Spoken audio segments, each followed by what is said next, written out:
You are listening to episode 77 of the Master Your Mind, Business, and Life podcast. Today is Christmas, so I want to keep this episode short and sweet.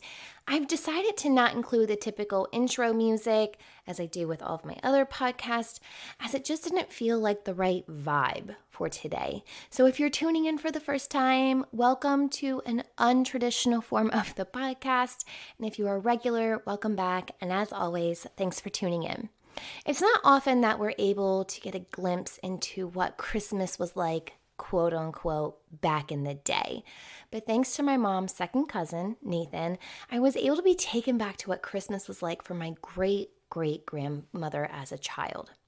So in 1896, holy crap, my great-great-grandmother, Eula Faulkner, was born.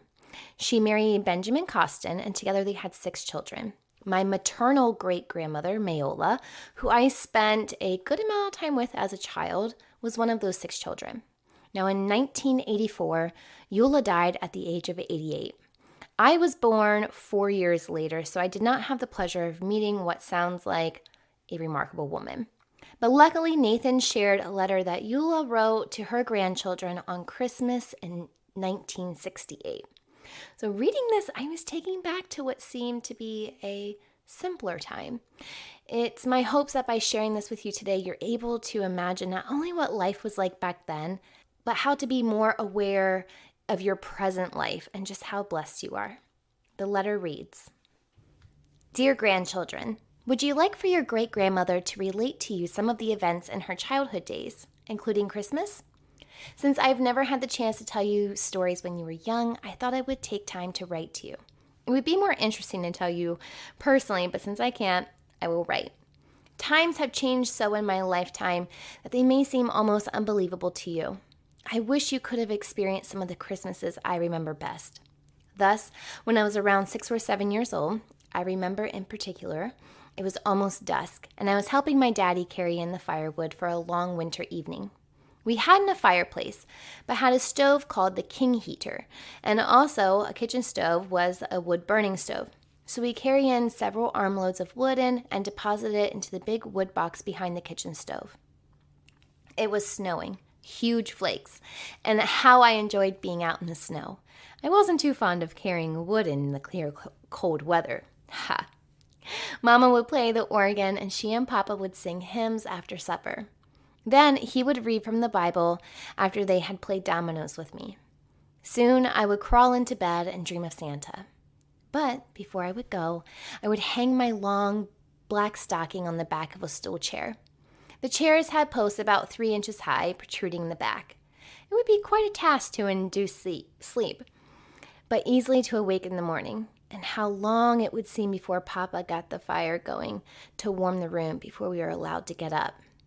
Then, when time came to inspect what Santa left, I would be overjoyed to find the simple, mostly homemade gifts in my stocking. If I get a new doll, it would always be dressed in new clothes made by my dear old aunt. Also, a red wool knitted mittens, homemade too, a yard of 3 or 4 inches wide, blue ribbon for my long braided hair, maybe a jump rope, or a new box of dominoes. There would be peppermint and horsehound sticks of candy and a few chocolate drops and coconut bonbons. Maybe 2 or 3 oranges and a shiny red wine sap apples. Also, a few peanuts. The apples were some of those that were holed up. That means that they were buried into the ground to keep from freezing, and they were opened in the pit just before Christmas.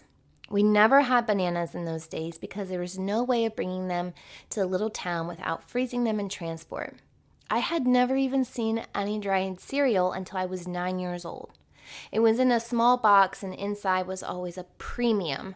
For instance, a whistle, a big glass marble, etc. It was called a vigor. After viewing our precious loot, we would reluctantly leave it for a few moments of time to force down our breakfast, which mostly always consisted of plum or pear preserves with real cow butter, hot biscuits, which always appeared on the table 3 times a day, brown sugar syrup, meat, and gravy. Sometimes in the summer, Mama made light bread, but never in the winter. we would have 2 weeks vacation at Christmas time. Oh yes, I had to walk 1.25 miles to school and back each day over a sandy road. There were 6 or 7 boys, which would wrestle, sometimes fight, and bang each other with the empty dinner pails on their way home. Everyone carried their lunch in tin dinner pails. We always had Christmas program at the school with all the parents attending. No Christmas tree, but a wooden box about 2 feet deep by 4 or 5 feet long with 3 feet wide, which would hold the Christmas gifts. Each child drew a name and gave some kind of gift, from candy to homegrown peanuts, apples, and some children in the upper class gave hankies, marbles, and homemade whistles and such. Quite different from the expensive gifts of today. We would decorate the schoolroom with festoons of chains made of paper, cutting the strips of paper about 2 inches wide or 4 or 5 inches long and pasting them together like the links of chain. The teacher always had a small sack of candy with an apple or 2 in it for each pupil. There were 2 rooms in the school I attended, called the Little and Big Room. They're about 40 by 40 feet, and the pupils sat in each, 2, sometimes 3 to 1 seat. There were about 35 to 50 in each room. Reasons for calling them the Little and Big Room? Well, 4 grades were taught in each room. The little room was 1st to 4th grade, and the big room was for 5th to 8th. All of the subjects taught in one room were reading, writing, arithmetic, spelling, history, geography, and English. That was all. All the children were disciplined with a hickory stick about 3.5 to 4 feet long. I have witnessed quite a few having it applied to. Sometimes for less punishment, we would have to stand in front of the blackboard with our noses inside a ring drawn on the blackboard. And if you stand in that position for very, very long, it gets tiresome too. I was treated to this one time for whispering. Oh, and I must tell you this. In the spring and early fall, most of the children went barefoot. And since it was very sandy where I lived, there were sand burrs along the road. We called them jingle burrs.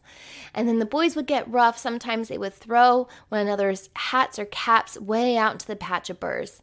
And what a time they would have picking up their burrs to reclaim their hats or caps. The burrs were little round balls about the size of a navy bean with spines, sticking out all the way around, and they were sharp as needles. There were no girls going on this road except for my sister and me. My sister was 4 years younger than I, so I traveled the road half of my school years with several boys. 2 were close neighbors, and they had a pair of billy goats, which they hitched to a little wagon and would haul watermelons from the field to the house. I played with them a lot. And in the winter days, we would sled ride, coast downhill, and the goats would pull the sled up the hill. What fun. Well, I'm getting tired, so I will close. I hope I haven't bored you too much, but I wanted to give you an idea of the way your great-grandmother grew up. Merry Christmas and Happy New Year to you.